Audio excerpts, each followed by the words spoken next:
कैसे हैं आप? आज हम एक बहुत ही अलग पाठ पढ़ेंगे जो आपकी पुस्तक में पाठ 6 है, जिसमें आप न केवल हमारे धरती ग्रह के बारे में जानेंगे, अपितु इसके अलावा अन्य ग्रहों के बारे में भी जानकारी हासिल करेंगे। तो चलिए, जानना चाहेंगे आप दूसरी दुनिया के बारे में? तो चलिए आइए पढ़ते हैं पाठ 6, पार नजर के। पार नजर के अर्थ क्या है? जो आपकी नजरों से परे हो, जिसे आप अपनी आंखों से नहीं देख पाए, जो आपकी नजर से अलग हो, आपकी नजरों के आगे ना हो। तो चलिए पढ़ते हैं यह पाठ। वह एक सुरंगनुमा रास्ता था। आम आदमी के लिए इस रास्ते से होते हुए जाने की मनाही थी, लेकिन छोटू ने एक दिन अपने पापा का सिक्योरिटी पास लिया और जा पहुंचा सुरंग में। फिर क्या हुआ? छोटू, कितनी बार कहा है तुमसे कि उस तरफ मत जाया करो। फिर पापा क्यों जाते हैं उस तरफ रोज रोज? पापा को काम पर जाना होता है। रोजाना यही वार्तालाप हुआ करता था छोटू की माँ और छोटू के बीच। उस तरफ एक सुरंगनुमा रास्ता था और छोटू के पापा इसी सुरंग से होते हुए काम पर जाया करते थे। आम आदमी के लिए इस रास्ते से जाने की मनाही थी। चंद चुनिंदा लोग ही इस सुरंगनुमा रास्ते का इस्तेमाल कर सकते थे और छोटू के पापा इन्हीं चुनिंदा लोगों में से एक थे। आज छुट्टी थी और छोटू के पापा घर पर ही आराम फरमा रहे थे। नजर बचाकर चोरी छिपे छोटू ने पापा का सिक्योरिटी पास हथिया ही लिया और चल दिया सुरंग की तरफ। वैसे तो उनकी पूरी कॉलोनी ही जमीन के नीचे बसी थी। यह जो सुरंगनुमा रास्ता था, अंदर दिए जल रहे थे और प्रवेश करने से पहले एक बंद दरवाजे का सामना करना पड़ता था। दरवाजे में एक खांचा बना हुआ था। छोटू ने खांचे में काट डाला, तुरंत दरवाजा खुल गया। छोटू ने सुरंग में प्रवेश किया। अंदर वाले खांचे में सिक्योरिटी पास आ पहुंचा था। उसे उठा लिया। कार्ड उठाते ही दरवाजा बंद हुआ। छोटू ने चारों तरफ नजर दौड़ाई। सुरंगनुमा वह रास्ता ऊपर की तरफ जाता था, यानी जमीन के ऊपर का सफर कराने का मौका मिल गया था। मगर कहाँ? मौका हाथ लगते ही फिसल गया। सुरंग में जगह जगह लगाए निरीक्षक यंत्रों की जानकारी छोटू को नहीं थी, मगर छोटू के प्रवेश करते ही पहले निरीक्षक यंत्र में संदेहास्पद स्थिति दर्शाने वाली हरकत हुई। इतने छोटे कद का व्यक्ति सुरंग में कैसे आया? दूसरे निरीक्षक यंत्र ने तुरंत छोटू की तस्वीर खींच ली। किसी एक नियंत्रण केंद्र में इस तस्वीर की जांच की गई और खतरे की सूचना दी गई। इन सारी गतिविधियों से अनजान छोटू आगे बढ़ रहा था। तभी जाने कहां से सिपाही दौड़े चले आए। छोटू को पकड़कर वापस घर छोड़ आए। घर पर माँ छोटू का इंतजार कर रही थी। बस अब छोटू की खैरियत ना थी। छोटू के पापा न होते तो छोटू का बचना मुश्किल था। छोड़ो भी, मैं इसे समझा दूंगा सब, फिर वह ऐसी गलती कभी नहीं करेगा। पापा ने छोटू को बचा लिया। बोले, छोटू, मैं जहाँ काम करता हूँ ना, वह क्षेत्र जमीन से ऊपर है। आम आदमी वहाँ नहीं जा सकता, क्योंकि वहाँ के माहौल में जी ही नहीं सकता। तो फिर आप कैसे जाते हो वहाँ? छोटू का सवाल लाजमी था। मैं वहाँ एक खास किस्म का स्पेस सूट पहनकर जाता हूँ। इस स्पेस सूट से मुझे ऑक्सीजन मिलता है, जिससे मैं सांस ले सकता हूँ। इसी स्पेस सूट की वजह से बाहर की ठंड से मैं अपने आप को बचा सकता हूँ। खास किस्म के जूतों की वजह से जमीन के ऊपर मेरा चलना मुमकिन होता है। जमीन के ऊपर चलने फिरने के लिए हमें एक विशेष प्रकार का प्रशिक्षण दिया जाता है। छोटू सुन रहा था। पापा आगे बताने लगे, एक समय था जब अपने मंगल ग्रह पर सभी लोग जमीन के ऊपर ही रहते थे, बगैर किसी तरह के यंत्रों की मदद के, बगैर किसी खास किस्म की पोशाक के। हमारे पुरखे जमीन के ऊपर रहा करते थे, लेकिन धीरे धीरे वातावरण में परिवर्तन आने लगा। कई तरह के जीव धरती पर रहा करते थे, एक के बाद एक सब मरने लगे। इस परिवर्तन की जड़ में था सूरज में हुआ परिवर्तन। सूरज से हमें रोशनी मिलती है, उष्णता मिलती है। इन्हीं तत्वों से जीवों का पोषण होता है। सूरज में परिवर्तन होते ही यहाँ का प्राकृतिक संतुलन बिगड़ गया। प्रकृति के बदले हुए रूप का सामना करने में यहाँ के पशु पक्षी, पेड़ पौधे, अन्य जीव अक्षम साबित हुए। केवल हमारे पूर्वजों ने इस स्थिति का सामना किया। अपने तकनीकी ज्ञान के आधार पर हमने जमीन के नीचे अपना घर बना लिया। जमीन के ऊपर लगे विभिन्न यंत्रों के सहारे हम सूर्य शक्ति, सूरज की रोशनी और गर्मी का इस्तेमाल करते आ रहे हैं। उन्हीं यंत्रों के सहारे हम यहाँ जमीन के नीचे जी रहे हैं। यंत्र सुचारू रूप से चलते रहे, इसके लिए बड़ी सतर्कता बरतनी पड़ती है। मुझ जैसे कुछ चुनिंदा लोग इन्हीं यंत्रों का ध्यान रखते हैं। बड़ा हो जाऊंगा तो मैं भी यही काम करूंगा, छोटू ने अपनी मंशा जाहिर की। बिल्कुल, मगर उसके लिए खूब पढ़ना होगा। माँ और पापा की बात सुननी होगी, माँ ने कहा। दूसरे दिन छोटू के पापा काम पर चले गए। देखा तो कंट्रोल रूम का वातावरण बदला बदला सा था। शिफ्ट खत्म कर घर जा रहे स्टाफ के प्रमुख ने टीवी स्क्रीन की तरफ इशारा किया। स्क्रीन पर एक बिंदु झलक रहा था। वह बताने लगा, यह कोई आसमान का तारा नहीं है, क्योंकि कंप्यूटर से पता चल रहा है कि यह अपनी जगह अड़िग नहीं रहा है। पिछले कुछ घंटों के दौरान इसने अपनी जगह बदली है। कंप्यूटर के अनुसार यह हमारी धरती की तरफ बढ़ता चला आ रहा है। अंतरिक्ष यान तो नहीं है? छोटू के पापा ने अपना संदेह प्रकट किया। संदेह हमें भी है। आप अब इस पर बराबर ध्यान रखिएगा। छोटू के पापा सोच में डूब गए। क्या सचमुच अंतरिक्ष यान होगा? कहाँ से आ रहा होगा? सौर मंडल में हमारी धरती के अलावा और कौन से ग्रह पर जीवों का अस्तित्व होगा? कैसे हो सकता है? और अगर होगा भी तो क्या इतनी प्रगति कर चुका होगा कि अंतरिक्ष यान छोड़ सके? वैसे तो हमारे पूर्वजों ने भी अंतरिक्ष यानों, उपग्रहों का प्रयोग किया था, मगर अब हमारे लिए यह असंभव है। उसके लिए आवश्यक मात्रा में ऊर्जा तो हो। काश इस नए मेहमान को नजदीक से देखा जा सकता। हाँ, अगर वह इसी तरफ आ रहा होगा तब तो यह संभव हो सकेगा। देखें, अब अंतरिक्ष यान से एक यांत्रिक हाथ बाहर निकला। हर पल उसकी लंबाई बढ़ती ही जा रही थी। छोटू के पापा ने अवलोकन जारी रखा। कॉलोनी की प्रबंध समिति की सभा बुलाई गई थी। अध्यक्ष भाषण दे रहे थे।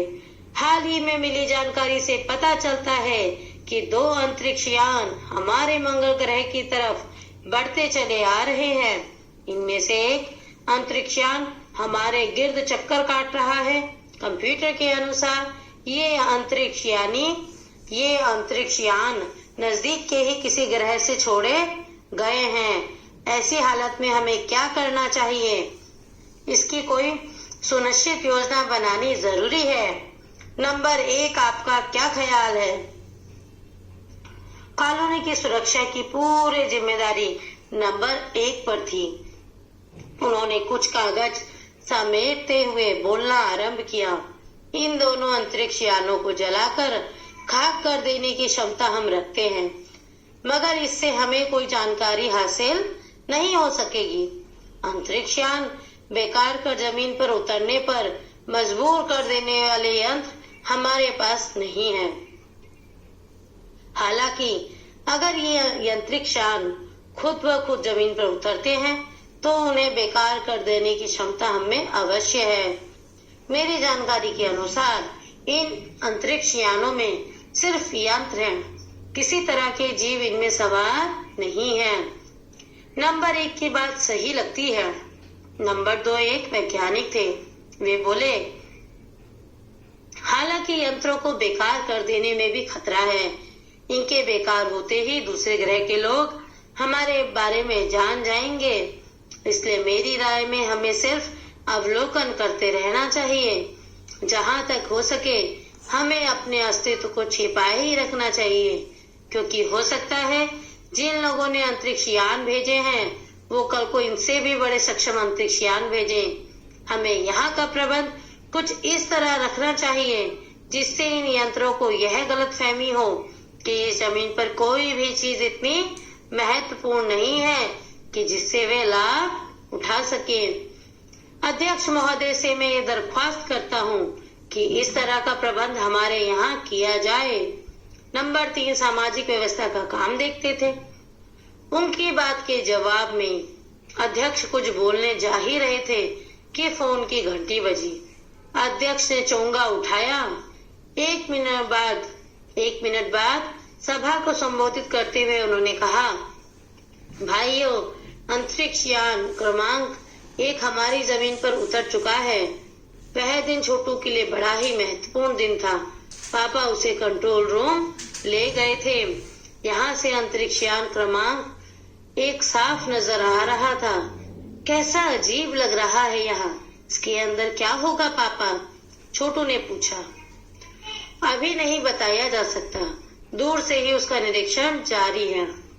उस पर बराबर हमारा ध्यान है और उसके हर अंग पर हमारा नियंत्रण है। वक्त आने पर हम अगला कदम उठाएंगे, छोटू के पापा ने बताया। उन्होंने छोटू को एक कंसोल दिखाया जिस पर कई बटन थे। अब यंत्रिक यान से एक यांत्रिक हाथ बाहर निकला। हर पर उसकी लंबाई बढ़ती ही जा रही थी। वह शायद जमीन तक पहुंचकर मिट्टी उकेल लेना चाहता था।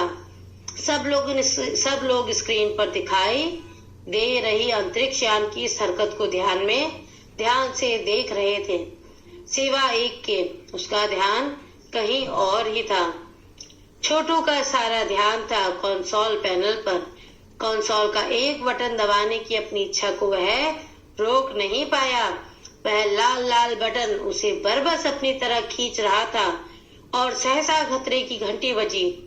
सबकी निगाहें कंसोल की तरफ मुड़ी। पापा ने छोटू को अपनी तरफ खींचते हुए एक झापड़ रसीद कर दिया और लाल बटन को पूर्व स्थिति में ला रखा।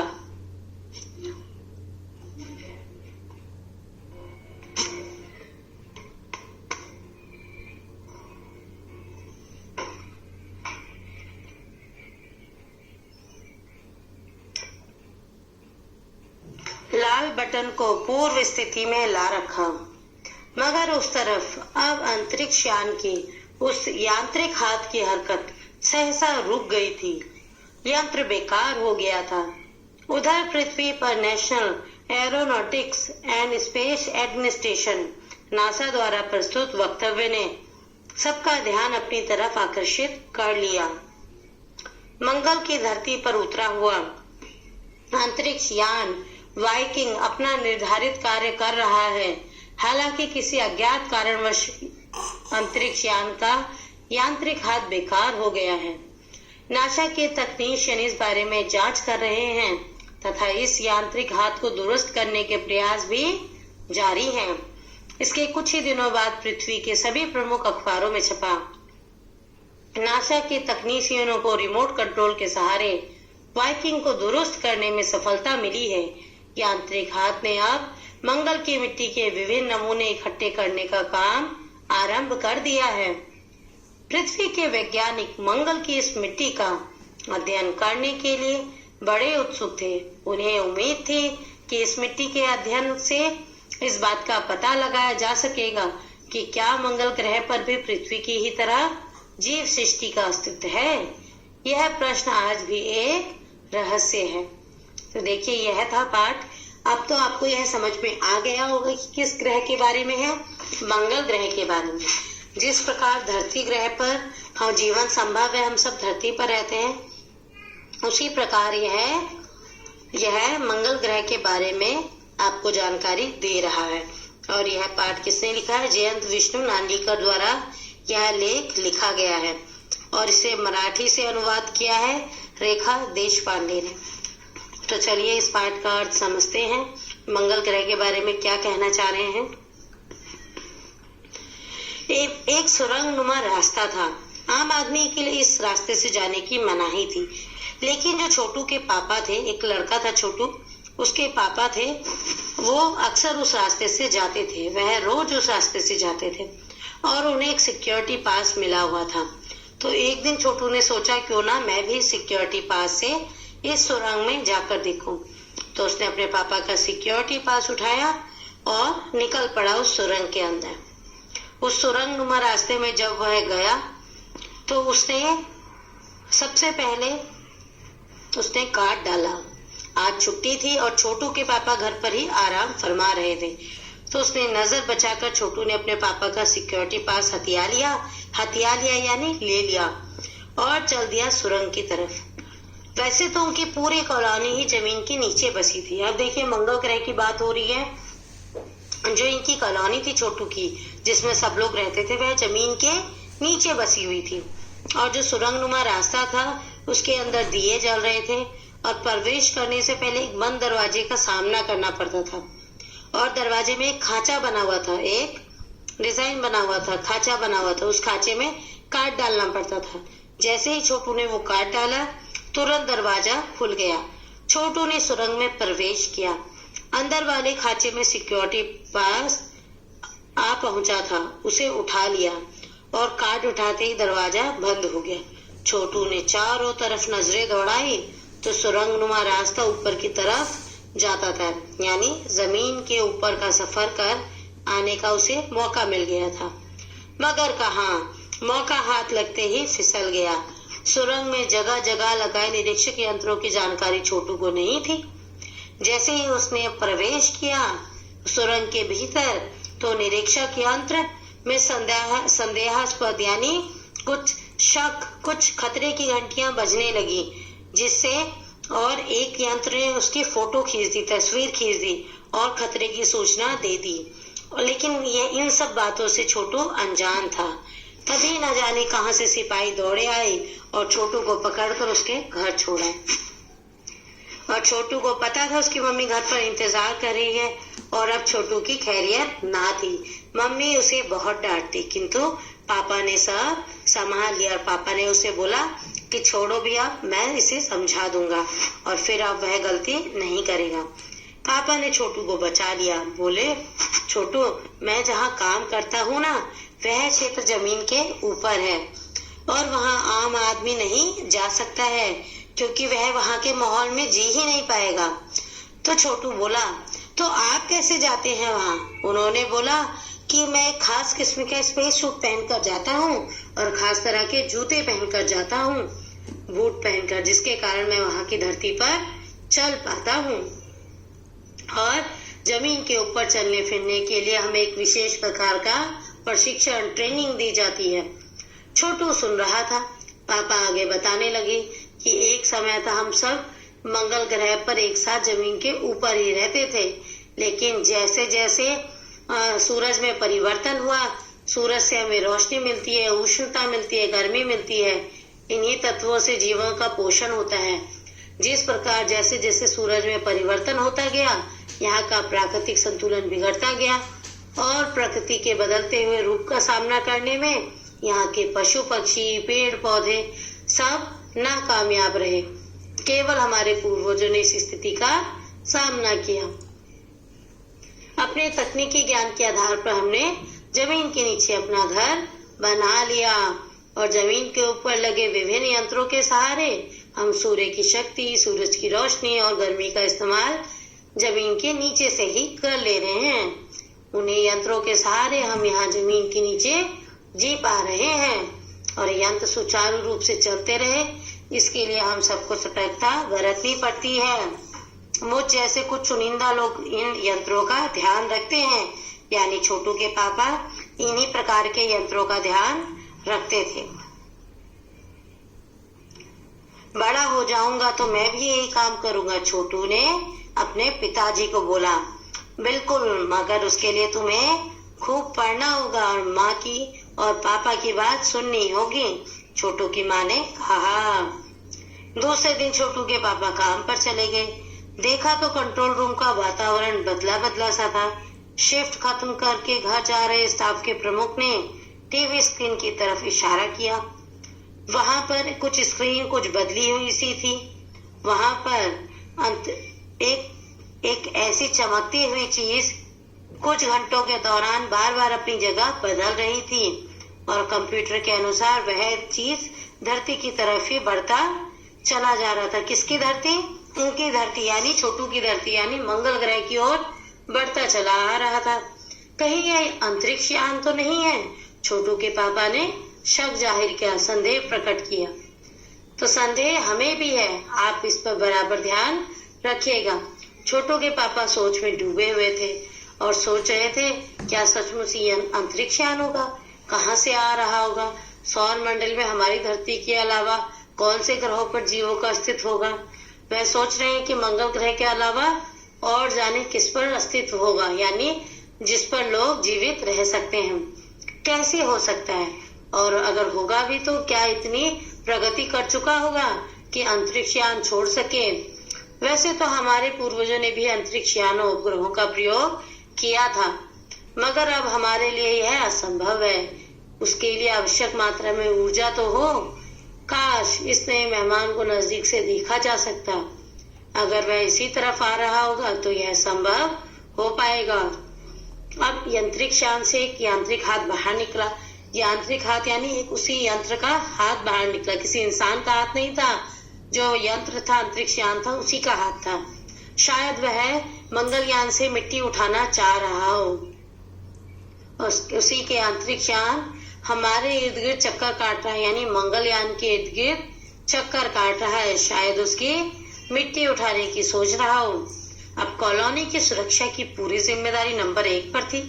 उन्होंने कुछ कागज समेटते हुए बोलना आरंभ किया कि इन दोनों अंतरिक्ष यानों को अगर हम जलाकर खाक कर दें तो इससे हमें कोई जानकारी हासिल नहीं हो सकेगी। अंतरिक्ष यान बेकार कर जमीन पर उतरने पर मजबूर कर देने वाले यंत्र हमारे पास नहीं है। यानी अगर इस अंतरिक्ष यान को खराब भी कर सके, खत्म भी कर सके, ऐसे औजार, ऐसे यंत्र हमारे पास नहीं है। अगर ये अंतरिक्ष खुद ब खुद जमीन पर उतरते हैं तो उन्हें बेकार कर देने की क्षमता हमें अवश्य है। यानी ये खुद ब खुद अगर मंगल ग्रह पर उतरते हैं तो इन्हें बेकार किया जा सकता है। इतनी क्षमता इनके पास है, मंगल ग्रह वालों के पास। मेरी जानकारी के अनुसार इन अंतरिक्ष यानों में सिर्फ यंत्र हैं, किसी तरह के जीव इनमें सवार नहीं है। तो देखिए, इसमें कोई भी इंसान नहीं बैठा है, कोई भी जीव नहीं बैठा है, केवल यंत्र ही यंत्र हैं। नंबर 1 की बात सही लगती है। नंबर 2 एक वैज्ञानिक थे। वे बोले, हालांकि यंत्रों को बेकार कर देने में भी खतरा है। इनके बेकार होते ही दूसरे के ग्रह के लोग हमारे बारे में जान जाएंगे कि यहाँ पर कोई रहता है और हमें अपना अस्तित्व को छुपाए ही रखना है। जिन लोगों ने ये अंतरिक्ष यान भेजे हैं वे कल को इनसे भी बड़े सक्षम अंतरिक्ष यान भेजेंगे और इस तरह हमारे बारे में सबको पता चल जाएगा। तो अध्यक्ष महोदय से मैं दरख्वास्त करता हूँ कि इस तरह का प्रबंध हमारे यहाँ किया जाए।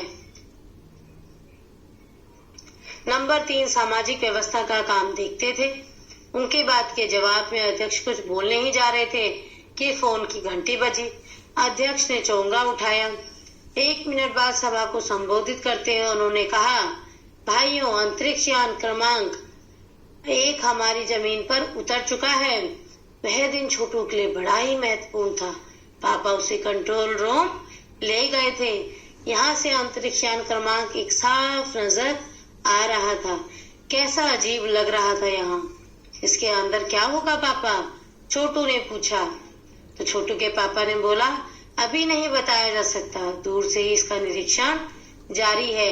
बराबर इस पर हमारा ध्यान है और इसके अंग पर हमारा नियंत्रण है। वक्त आने पर भी हम अगला कदम उठाएंगे, छोटू के पापा ने बताया। उन्होंने छोटू को कंसोल दिखाया जिस पर कई बटन थे। अब अंतरिक्ष यान से एक यांत्रिक हाथ बाहर निकला। हर पल उसकी लंबाई बढ़ती ही जा रही थी। वह शायद जमीन तक पहुंचकर मिट्टी उकेल लेना चाहता था। सब लोग स्क्रीन पर दिखाई दे रही अंतरिक्ष यान की इस हरकत को ध्यान से देख रहे थे, सिवाय एक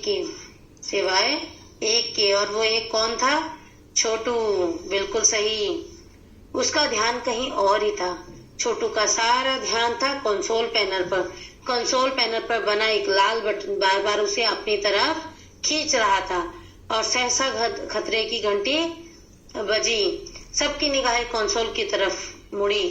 पापा ने छोटू को अपनी तरफ खींचते हुए एक झापड़ रसीद कर दिया और लाल बटन जो छोटू ने दबाया था उसे पूर्व स्थिति में ला रखा।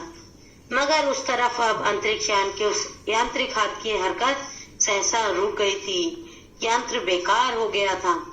उधर पृथ्वी पर national aeronautics and space administration NASA द्वारा प्रस्तुत वक्तव्य में सबका ध्यान अपनी तरफ आकर्षित कर लिया। यानी नासा ने यह स्टेटमेंट जारी कर दिया, यह वक्तव्य जारी कर दिया, भाषण, कि मंगल की धरती पर उतरा हुआ अंतरिक्षयान वाइकिंग अपना निर्धारित कार्य कर रहा है। हालांकि किसी अज्ञात कारणवश अंतरिक्षयान का यांत्रिक हाथ बेकार हो गया है। नासा के तकनीशियन इस बारे में जांच कर रहे हैं तथा इस यांत्रिक हाथ को दुरुस्त करने के प्रयास भी जारी हैं। इसके कुछ ही दिनों बाद पृथ्वी के सभी प्रमुख अखबारों में छापा। नासा के तकनीशियनों को रिमोट कंट्रोल के सहारे वाइकिंग को दुरुस्त करने में सफलता मिली है। यांत्रिक हाथ ने अब मंगल की मिट्टी के विभिन्न नमूने इकट्ठे करने का काम आरंभ कर दिया है। पृथ्वी के वैज्ञानिक मंगल की इस मिट्टी का अध्ययन करने के लिए बड़े उत्सुक थे। उन्हें उम्मीद थी कि इस मिट्टी के अध्ययन से इस बात का पता लगाया जा सकेगा कि क्या मंगल ग्रह पर भी पृथ्वी की ही तरह जीव सृष्टि का अस्तित्व है। यह प्रश्न आज भी एक रहस्य है और इस बारे में मंगल ग्रह में जीवन है कि नहीं, इस बारे पर भी कई खोज अभी तक चल रहे हैं। तो यह था पाठ जयंत विष्णु नालिकर द्वारा रचित और मराठी से अनुवाद किया इसका रेखा देशपांडे ने। चलिए अब आते हैं प्रश्न अभ्यास पर। कहानी से छोटू का परिवार कहाँ रहता था? पाठ के आधार पर अब आप समझ ही गए होंगे कि छोटू का परिवार मंगल ग्रह की जमीन के नीचे रहता था। बिल्कुल सही। दूसरा, छोटू को सुरंग में जाने की इजाजत क्यों नहीं थी? पाठ के आधार पर लिखो, क्यों नहीं थी इजाजत?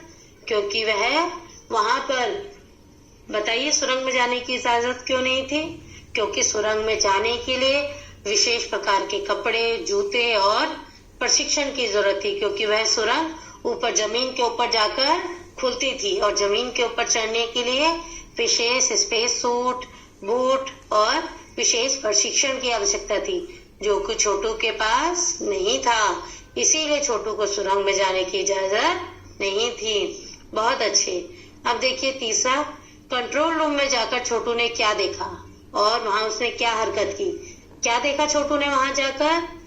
लाल बटन। बिल्कुल सही। और उसने कंसोल में लाल बटन देखा और उसको वहां उसने दबा दिया। क्या हरकत की उसने? लाल बटन दबा दिया। बिल्कुल सही। फिर चौथा प्रश्न, इस कहानी के अनुसार मंगल ग्रह पर कभी आम जनजीवन था, वह सब नष्ट कैसे हो गया? इसे लिखो। आपने देखा इस कहानी के आधार पर कि मंगल ग्रह पर जीवन था और वो कैसे नष्ट हो गया था? सूर्य में आए परिवर्तन के कारण। बिल्कुल सही। तो इसे लिखिएगा।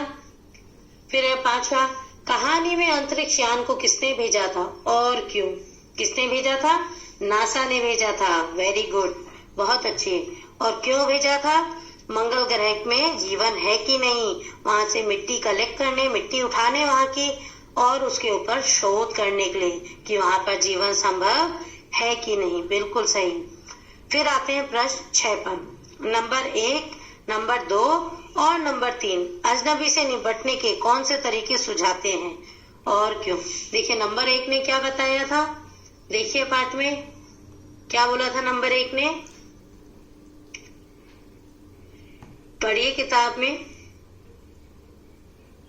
नंबर 1 बोला इसकी कोई सुनिश्चित योजना बनानी जरूरी है। कॉलोनी की सुरक्षा की जिम्मेदारी नंबर 1 पर ही थी। उन्होंने कुछ कागज समेटते हुए बोलना आरंभ किया कि इन दोनों अंतरिक्ष यानों को जलाकर खाक कर देने की क्षमता हम रखते हैं, मगर इससे हमें कोई जानकारी हासिल नहीं हो सकेगी। तो नंबर 1 ने बोला कि हम इस अंतरिक्ष यान को खाक करने की क्षमता रखते हैं, पर इससे हमें कोई फायदा नहीं होगा और कोई भी जानकारी हमें नहीं मिलेगी। फिर नंबर 2 क्या बोले, नंबर 2 एक वैज्ञानिक थे, वो बोले हालांकि यंत्रों को बेकार कर देने में भी खतरा है, इनके बेकार होते ही दूसरे ग्रह के लोगों के हमारे बारे में पता लग जाएगा। तो ये था नंबर 2 के विचार। अब नंबर 3 ने क्या कहा, देखिए अपने पाठ में ढूंढिए। नंबर 3 ने अजनबी से निपटने के कौन से तरीके सुझाए थे, ढूंढिए नंबर 3। बिल्कुल सही। देखिए क्या बोले नंबर 3। नंबर 3 सामाजिक व्यवस्था का काम देखते थे। तो उन्होंने क्या बोला, अध्यक्ष महोदय से मैं दरख्वास्त करता हूं कि इस तरह का प्रबंध किया जा सके। किस तरह का प्रबंध, कि हमें यहाँ का प्रबंध कुछ इस तरह रखना चाहिए जिससे इन यंत्रों को यह गलतफहमी हो कि इस जमीन पर कुछ भी इतना महत्वपूर्ण नहीं है जिससे वो लाभ उठा सकें और चुपचाप वापस चले जाएं। तो यह थे पहले, दूसरे, तीसरे तीनों के विचार। तीनों ने क्या क्या कहा ये मैंने आपको अभी बताया। नंबर 1, नंबर 2 और नंबर 3 ने ये तरीके अजनबी से अजनबी कौन था, अंतरिक्ष यान, उससे निपटने के तरीके सुझाए। और क्यों, क्योंकि वह नहीं चाहते थे कि मंगल ग्रह के बारे में और इन लोगों के जीवन के बारे में पृथ्वी के निवासियों को पता लगे। बिल्कुल सही। फिर देखिए कहानी से आगे। पहला क दिलीप एम साल्वी, ख जयंत विष्णु नालिकर, घ आइजक एसिमोव, घ आर्थर क्लार्क। ऊपर दिए गए लेखकों की अंतरिक्ष संबंधी कहानियां इकट्ठी करके पढ़ो और एक दूसरे को सुनाओ। इन चारों ने देखिए अंतरिक्ष संबंधी कहानियां लिखी हैं, तो इन कहानियों में कल्पना क्या है और सच क्या है, इसे समझने की कोशिश करो। कुछ ऐसी कहानियां छाट कर निकालो जो आगे चलकर सच साबित हुई हो। इस पाठ, फिर देखिए अगला दूसरा, इस पाठ में अंतरिक्ष यान अजनबी बनकर आता है। अजनबी शब्द पर सोचो। इंसान भी कई बार अजनबी माना जाता है और कोई जगह या शहर भी। क्या तुम्हारी मुलाकात ऐसे किसी अजनबी से हुई है? नए स्कूल का पहला अनुभव कैसा था? क्या उसे भी अजनबी कहोगे? अगर हाँ, तो अजनबीपन दूर कैसे हुआ? इस पर सोचकर कुछ लिखो।